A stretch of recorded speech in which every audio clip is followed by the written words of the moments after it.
Нет? А я его вижу? Сейчас вижу. Алексей, привет. Да, привет. Привет из Якутии.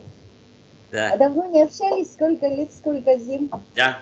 По-моему, Прекрасно выглядишь. уже прошло, да? А? Когда уехал из Якутии? 20 лет прошло. 94-й. 94-й. 94-м? Да. Боже мой, почти 20 лет. Так вот, дело в том, что я, во-первых, поздравляю тебя с прекрасной премьерой фильма «Спасти Ленинград». Все зрители, все, кого я знаю, среди друзей, товарищей, коллег, восторжены, отзываются. Во-первых, я сама, как человек, который тебя знает по молодости, по юности, в работе, во мне спит критик, аналитик, а во мне, говорит, доминирует больше человек и зритель восторженный. Поздравляю, но прежде я хотела бы, чтобы ты рассказал якутянам, нашим зрителям о себе. Потому что вот в сетях у нас, в Фейсбуке, в WhatsApp, всегда спрашивают, когда Сеня Ермолаев о тебе написал, вот, мощный Спасибо, фильм Сеня. снял Алексей Да. Козлов. Все спрашивают, а кто? Он что, правда родился в Якутии? Он правда работал? Где, когда, почему мы об этом не знаем? Давай вот расскажи о себе. Ты действительно родился в Якутии? Да, вот видишь, выросло целое поколение, которое уже не помнит, допустим, передачу «Один к одному», помнишь, да? Достаточно известную, и я был такой, ну, по сути дела, телевизионной мегазвездой в городе Якутске, да? Как ты помнишь, в начале 90-х годов. Это, наверное, год был 92-й. Меня узнавали во всех овощных магазинах. А сейчас целое поколение, которое не знает уже о том, что я там не просто родился, я долгое время работал, с удовольствием и часто вспоминаю это время, 85-й, 93-й год, Гарри Борисовича Зельбита, радиостудию нашу, где мы с тобой вместе работали. Я с удовольствием вспоминаю, и это был такой для меня такой серьезный творческий толчок, между прочим. Я до этого никогда ведь много не писал. Ну, так что-то я мог там себе, а писать я начал, между прочим, там, да, с наших репортажей. Я там столкнулся, между прочим, на телевидении с понятием картинки, потому что по профессии я театральный режиссер. И этот навык у меня появился, между прочим, именно в городе Якутске. И дальше уже он во мне сел, да, этот навык, и стал развиваться. И вот развился до того, что вышел фильм «Спасти Ленинград». Это, наверное, да, моя вторая такая большая работа на большой экран. А родился я действительно в поселке Бриндакит, уже не существующем, к сожалению, Прииски Усьмайского района. Моя мама, она якутянка, и она родилась в Усьмае. Мои предки по маме жили в Табаге, и даже в Табаге долгое время существовала деревянная школа, построенная моим прадедом, между прочим, Шепелевым. Значит, я сам вырос на Прииске. Мой отец был председателем старательской артели долгое время. Долгое-долгое время он был председателем старательской артели. Когда Прииск закрылся, он выехал с артелью, переехал в Нерингри. И эта артель существует до сих пор. Более того, Анатолий Николаевич Тарнавский, который сейчас ее возглавляет, он в трудную минуту создания нашего фильма, я к нему обратился, он нам очень существенную помощь оказал, и даже считаю, что без него мы бы не могли этого совершить. Потому что проект, как вы сами видите, да, по масштабу он очень дорогой, очень был трудоемкий, и у нас были фазы, когда мы так практически были готовы остановиться. И были люди, которые оказывали нам помощь, в том числе Анатолий Николаевич Тарновский. Спасибо ему огромное, он был у нас в Питере на премьере, кстати сказать. Вот. Пожалуй, что у меня мама, царствие небесное, похоронена на Маганском кладбище. Бабушка. У меня живет в городе Якутске мой родной дядя Шпилев Виктор Васильевич, на мерзлотке работает. Да. И давно. И поэтому, да, абсолютно, да. Алексей, а вот с 96-го года, да, или когда уехал, ты был 94-й, да. с 94-го в Якутске бывал? Вот я так поняла по фильмографии, там настолько плотно, что у тебя не было возможности. Нет, не бывал. Ты знаешь, вот снимал когда? Года 4 назад, «След тигра», такой фильм, я снимал его во Владивостоке. У меня даже было бы желание, думал, вот если у меня будет дня 2-3, я полечу через Якутск. Я хотел это сделать. Но не получилось. Не получилось. Потому что все время плотный график, все время много работы, своя студия, это приходится обеспечивать. И когда есть свободные минуты, ты просто падаешь, да. Ну, слава богу, есть интернет, и мы всегда как бы держим руку на пульсе твоей работы, твоего творчества. Кстати, вот апрельский я всем рассказываю, говорю, вот когда мы с Лешей, с Алексеем общались в студии в Зельвета, я помню, ты рассказывал так о своем детстве, о юности в Беркапите, и говорил о том, что я когда там, значит, стану уже взрослым, крепким мастером, я обязательно сниму фильм о золотарях. И говорит, да, был сериал «Прииск» назывался. Да, я был знаю. Сериал «Прииск» назывался. Значит, я до сих пор много рассказываю, но поскольку у меня золотари были прадед, дед, дядя, отец, и вот сейчас муж моей сестры, Тарнавский Анатолий Николаевич, это все золотари. И поэтому я эту тему, знаю просто вот абсолютно. И мы в свое время с Мариной Десяткиной, с Валерой Дегтяревым, когда работали все вместе на якутском телевидении, мы перешли потом и сняли фильм «Золотой путь России» документальный. Это было, по-моему, как раз в 92-93 году. И как раз фильм-то родился из моих бесконечных рассказов о золоте, о том, что я об этом, как много я об этом знаю. И до сих пор эта тема. И также вот и родился «Прииск». Я об этом рассказывал в Москве. В Москве за это зацепились, сказали, слушай, об этом же никто ничего не знает, давай сделаем. Вот так мы сделали сначала 8, потом продолжение и так далее. Но он такой приключенческий, меня земляки очень сильно упрекали в этом, да, что там приключений больше, чем правды. Но это телевидение, это телевизионный продукт, и приключения там должны были быть, да. Как таковая правда, она интересует нас в документальном произведении, как правда. Мы репортажи могли делать с тобой как правду. А когда ты занят художественным кино, ты должен включать вымысел, иначе из этого ничего не получится. Да. А потом был сериал «Всегда говори всегда». Был сериал «Всегда говори всегда» с Машей Порошиной, да, за который я получил ТЭФИ.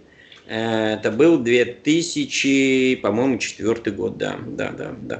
И потом несколько я снимал, потом, значит, женился 2-й раз на актрисе, которая снималась «Всегда говори всегда». У меня родился сын, и так «Всегда говори всегда» сыграл определенную судьбу, роль, так скажем, в моей жизни, это точно, абсолютно. ТЭФИ, жена, сын, то есть я бы наоборот, наверное, поставил это последовательность наоборот. Вот, я снял аж 4 части, и сказал, все, дальше я не могу этого делать. И ушел в свою структуру, создал свою студию, и вот с тех пор, с 2009 года, на Ленфильме, откуда я сейчас с вами и разговариваю, у меня существует своя студия, называется она ВК, на которой вот мы так сидели, занимались телевизионной работой, в основном телесериалы или телевизионные художественные фильмы, и в конце концов сказали себе нет, наверное, все-таки пора шагнуть в большое. И вот мы шагнули, сняв фильм «Спасти Ленинград», мы снимали его аж 3 года. 3 года мы ничего другого не делали, мы ни на что другое не реагировали. Мы снимались «Спасти Ленинград». Потому что он технологически очень сложен. Ты видела, да? Там 9-бальный шторм, только 10 минут. Там бой 14 минут. Там налет авиации, по-моему, минут 8. Да? То есть у него в целом экшена такого достаточно серьезного 40 минут. Мы хотели, чтобы это действительно так, мы хотели сделать по картинке этот экшен, ну, выходящий немножко за понимание русского кино.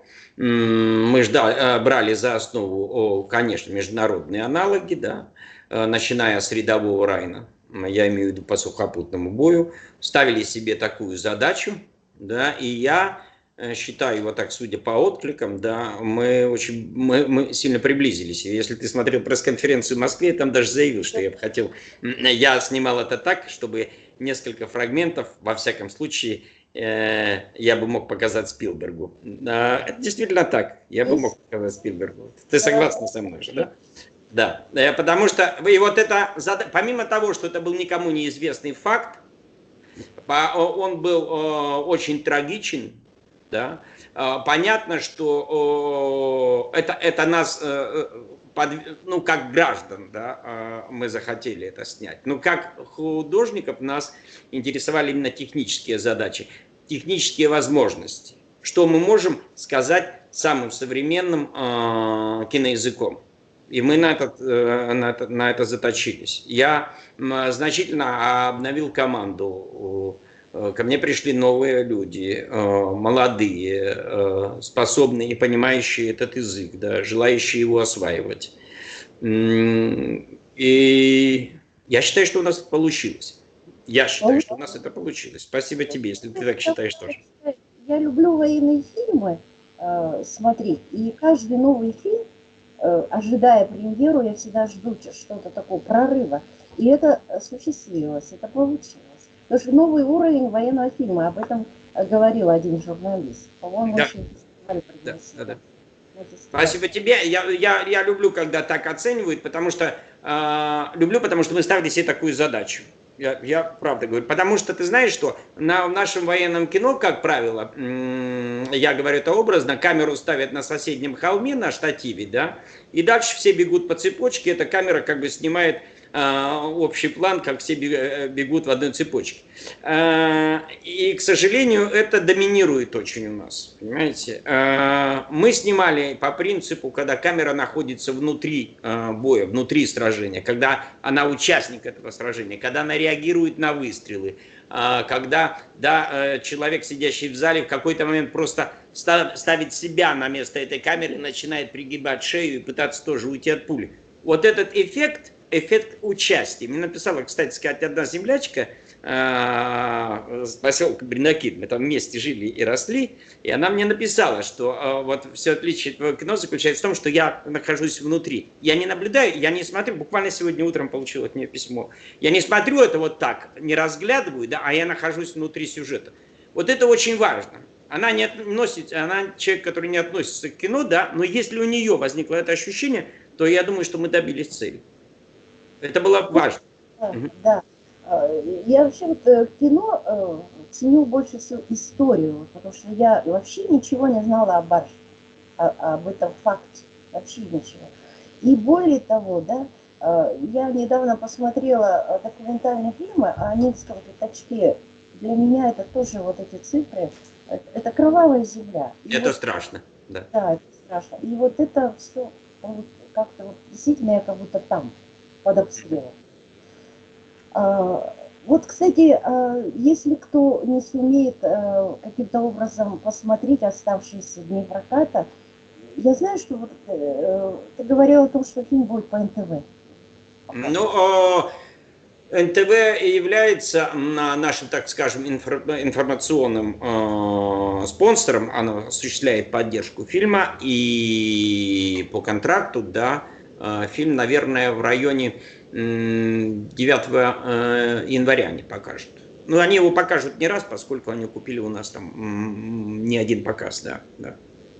Но все-таки, ты знаешь, это кино большого экрана, мы так хотели. Да. большого, потому что ну, на маленьком экране, на телевизионном, это будет другое воздействие, да. Потому что ну, мы хотели масштаб, мы хотели заявить картинку, да, мы на это серьезно тратились, и это кино для кинотеатров. Фильм, я думаю, что окупился, вот насколько мне известно. Нет, пока еще нет. Но вот, дай бог, так сказать, твои слова на этом скажутся, и он окупится. Пока нет, это действо дорогое. Дорогое. Но ты знаешь, нас купили в Германию. Вот вроде как на подходе сейчас Япония и Корея.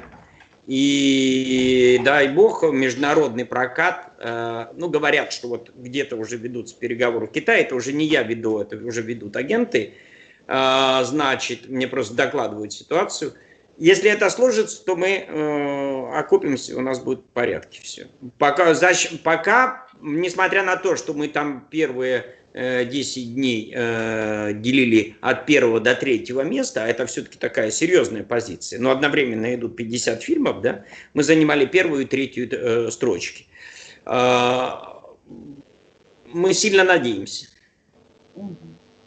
Вот знаешь, вот если бы, вот давай вот как в «Машине времени» 20 лет назад, вот мы сидим в студии Зельбета, и мне бы сказали, что через 20 лет Алексей Козлов снимет потрясающую, грандиозную военную драму о Ленинграде, то я бы не поверила. Не поверила. Поэтому мне вот этот путь, хотя он очень логичен, но я удивляюсь все-таки твоей какой-то трудоспособности, энергии творческой, которой хватает на эти. И еще, по-моему, ты немало нас порадуешь какими-то проектами. Мне кажется, какой-то у тебя должен быть совет киношникам, кинематографистам. Ты, наверное, наслышан о буме якутского кино? Да, я наслышан, да, и я рад очень... рад за получение, Ксения Ермолаев в этом участвовал, за получение приза на Московском кинофестивале.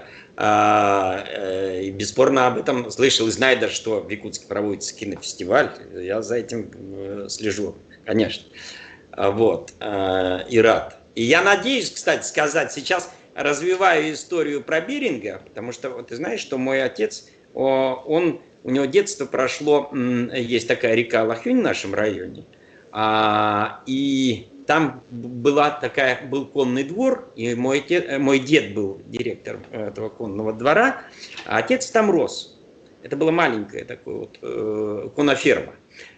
И через это место проходил путь Беринга, когда он в Якутске выплавил железо на заводах, да, и тащил его к Охотскому морю, Волоком. Вот он как раз проходил через наши места, через мои родные места. Эту историю я тоже давно изучал, и вот сейчас, пожалуй, что вплотную приближаюсь к ее осуществлению. Во всяком случае, сейчас это наш следующий план действий. И, быть может, если сложится, а в нашей как бы задумке есть то, что мы должны снять фрагменты этого фильма, да, в местах, где все происходило. И вот, быть может, если сложится, мы появимся со съемочной группой в Якутске. Быть может, и войдем в некий контакт с якутскими кинематографистами по этому поводу. Может быть.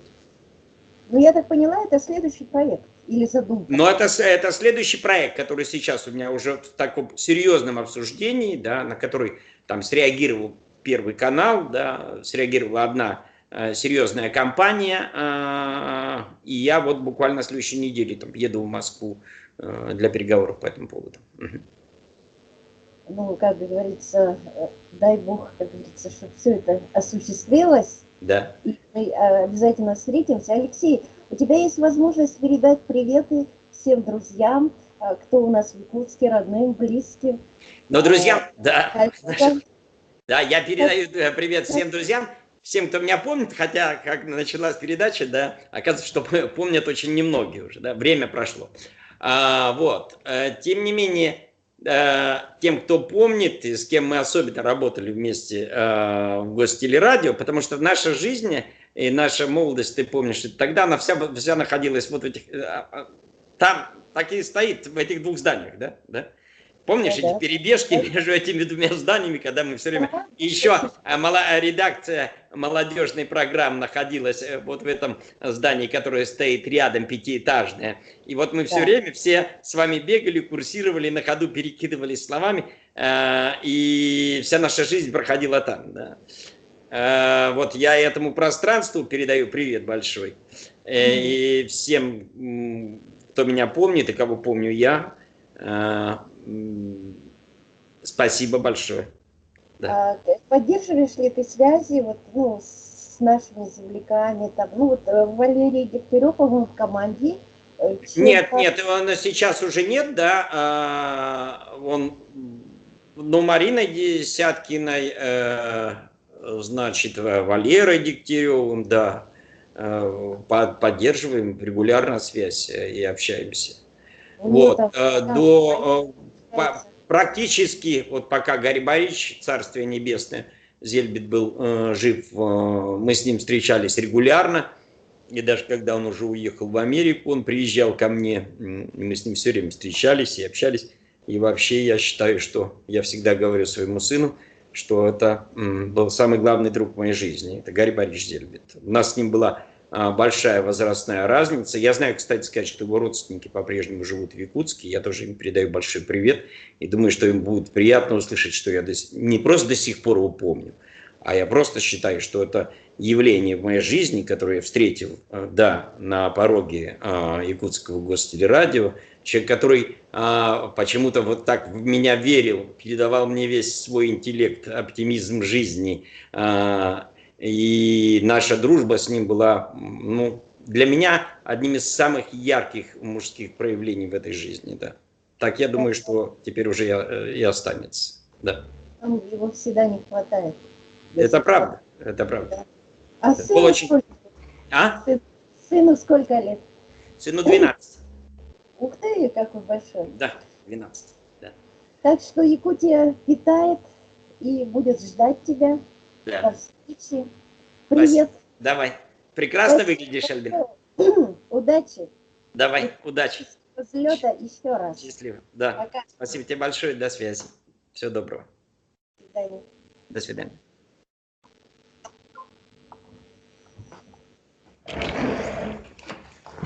Знаете, куда Опа, так, ножи. Угу.